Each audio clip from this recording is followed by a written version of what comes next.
This is RTV6 News at 6, working for you. RTV6 is committed to helping Hoosiers find jobs. I'm Nicole Griffin tonight in Hamilton County with details on a local company looking to hire right now. Indiana's governor takes further steps to slow the spread of the coronavirus. RTV6 is working for you, informed on the changes happening day by day, minute by minute. The coronavirus is making things especially tough on divorced parents. I'm Kara Kenny. We're talking to a family law attorney, and she has some advice on what you should do. For people who are used to worshiping together, serving God together, we have to get creative right now. Working together, how local churches are adapting to social distancing guidelines to continue to meet Hoosiers' spiritual needs.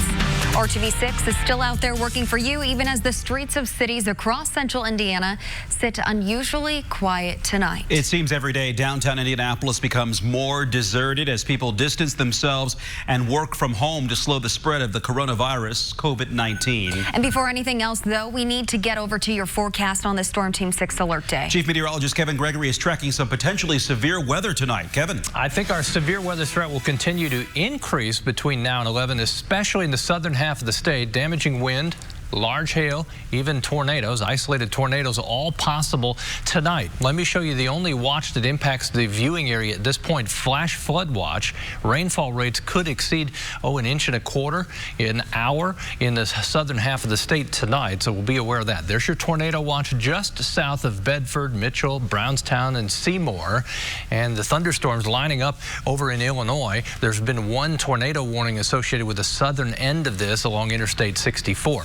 Stronger thunderstorms, certainly heavy downpours pulling into Sullivan County. They'll be between Vincennes and Sullivan. There's the tornado warning that we'll keep our eye on. As far as this rain, it will continue to move to the north and east. Ground is already saturated, so we will begin to see more in the way of street flooding, fields, creeks, rivers rising. There's your tornado threat. It's unusually high for the southern half of the state. That's why tornado watch in southern Indiana. We're not out of the woods for severe weather in central and even areas just north of Indianapolis through the remainder of the evening. 7 o'clock tonight, if we draw kind of a line from Terre Haute to Indy to Muncie, southeast of that line, the most likely area for severe weather. Not the exclusive area, but more likely than to the north. There we are at 9 o'clock and 11. That's the first round tonight. There's another that will push in that I'll show you coming up. Thank you, Kevin. And on top of everything else in your life right now, you do not need to be worried about possible severe weather, too. Kevin and the rest of the Storm Team 6 will be there for you when you need them. Just download the RTV6 app so you can keep them in your pocket if there are any watches or warnings in your area tonight and tomorrow. Tonight, RTV6 is working for you to hold leaders accountable. To tell all sides of the story when it comes to how the novel coronavirus is affecting your life. And to find ways to help in these uncertain times as shutdowns force Hoosiers to go without pay. First, we need to go over the new facts and numbers. Here in Indiana, we have 56 confirmed cases of COVID-19. That number is up 17 cases from yesterday. Marion County has the most cases in the state, 19. 2 people, both women, have died from the virus in our state. And today, the governor announced all Indiana schools will stay closed until May 1st. That was Indiana. Now, a national and global look. So far, there have been over 240,000 cases of the coronavirus across the globe. Over 11,000 of those in the United States. More than 9,800 people have died internationally, but 85,000 people have recovered from the virus. Johns Hopkins University has been tracking this data. The Madison County Health Department announced this afternoon all non-essential businesses need to close by tomorrow morning at 8 a.m. That includes salons, car dealerships, liquor stores, and all retailers that do not sell food or home supplies. The county is also limiting funerals to 10 people and issuing a travel watch, which means only essential travel for work or to buy food, supplies, and medication is allowed. These restrictions will last until April 6th. Tens of thousands without a job this week. Through Hiring Hoosiers, RTV6 has been working for over a year to connect you and your family with employment and career resources. And that effort continues as coronavirus closures cause a ripple effect across multiple industries. Tonight, RTV6's Nicole Griffin is taking us inside the opportunity at a local company that's asking laid-off workers to apply for a growing number of positions. Senior One Care here in Carmel is always looking to hire because they say there was always a need for caregivers to care for seniors right here in our community. But right now they are reaching out to people to help them who may be out of a job due to the coronavirus. When we started seeing local restaurants, retailers, bars, hotels having to close their doors, it broke our hearts, really. Tiffany Friend is the director of recruitment for Senior One Care. We talked through FaceTime as she is currently working from home due to the coronavirus outbreak. If you are a bartender or you work at a local store and you need money to pay your bills, we understand that, and we have seniors who need your help. Senior One Care is a family-owned business with offices in Carmel, South Bend, and Elkhart. And right now, their services are in high demand. And I think what's unique about the time that we're in right now, it's really easy to feel isolated, especially for our seniors who might be feeling especially nervous about getting sick or going out and about. It's really important that we make them feel like they're not alone, because they're not. From grocery shopping to cleaning, caregivers help in a variety of different ways. Generally speaking, people who work in those service industries do it because they like helping people. And if there ever was a time to employ people like that and to wrap our arms around them, it's now. We need people to help our people. She says in Indiana and across the nation, there is a shortage of caregivers and nurses. And she says right now, our seniors need us more than ever. Working for you in Carmel, Nicole Griffin, RTV6. Well, caregivers with Senior One Care start off at $13 an hour with bonuses and raises offered each year.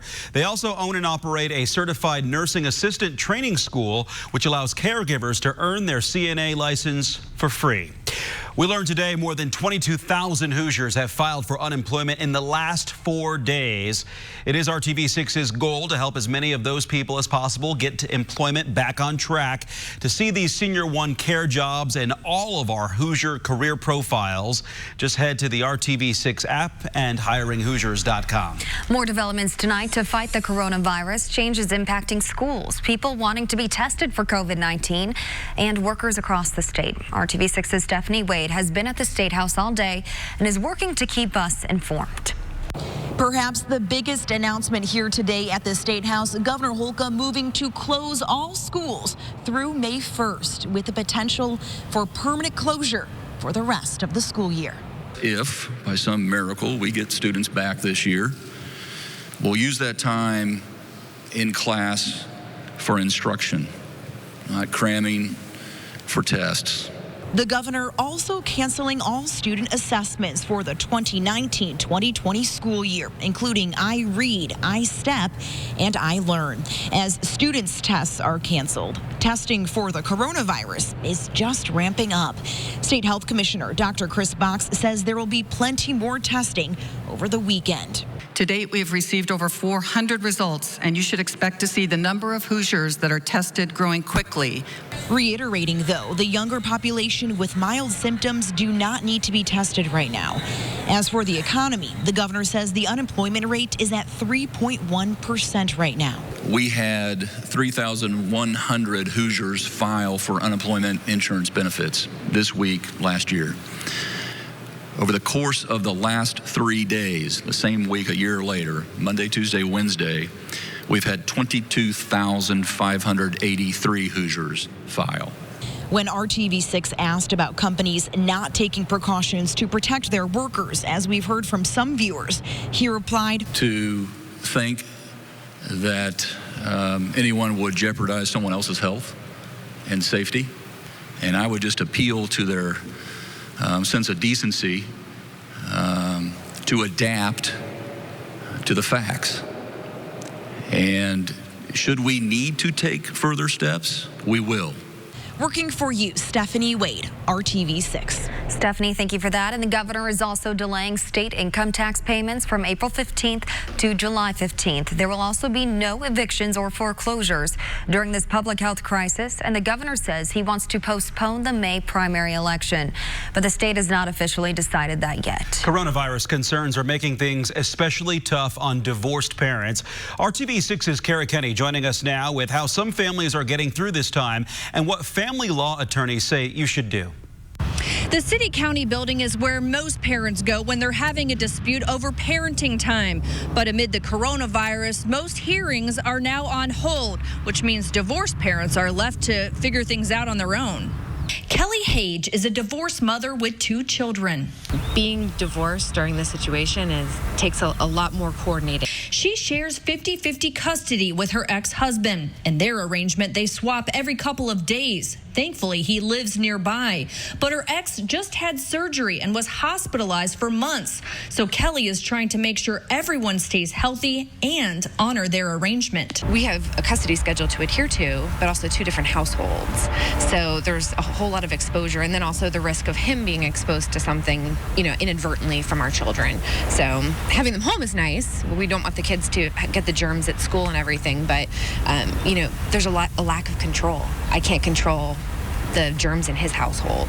Many courts are accommodating emergency hearings only right now, including paternity and family law. Marion County is working to accommodate families through video conferencing when possible. Family law attorney Cassie Ringelspa says she's been busy with parent concerns amid coronavirus, but she's telling everyone to expect delays and stick to their existing court orders. Now is the time to put aside petty differences and put the safety of kiddos and their families in this community first. And I think we're going to see a lot of issues come up and realize what can be resolved between the parents and didn't ever need to see a court.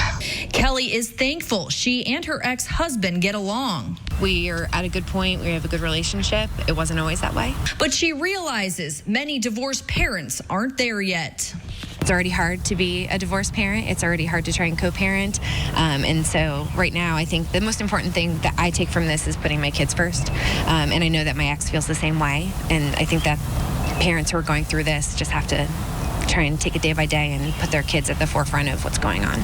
So what do you do if your ex gets exposed to the coronavirus? Family law attorneys say they should stay in quarantine, but you should allow them to make up their parenting time in the future. Reporting in Indianapolis, Kara Kenny, RTV6. Kara, thanks. And whether you need something to line up for tonight's dinner or you're planning for your weekend, RTV6 has an important call to action as so many businesses and restaurants in central Indiana need your help right now, not being able to serve during the response to the coronavirus.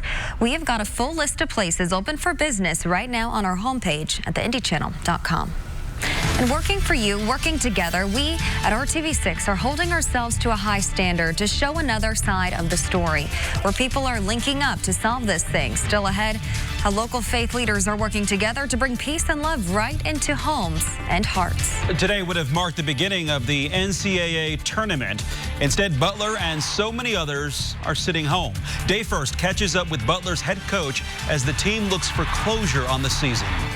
And strong thunderstorms, heavy rain, lightning, moving quickly to the northeast just south of Terre Haute. Leading edge to Spencer, now soon to be Martinsville. I'll show you what to expect over the next several hours coming up.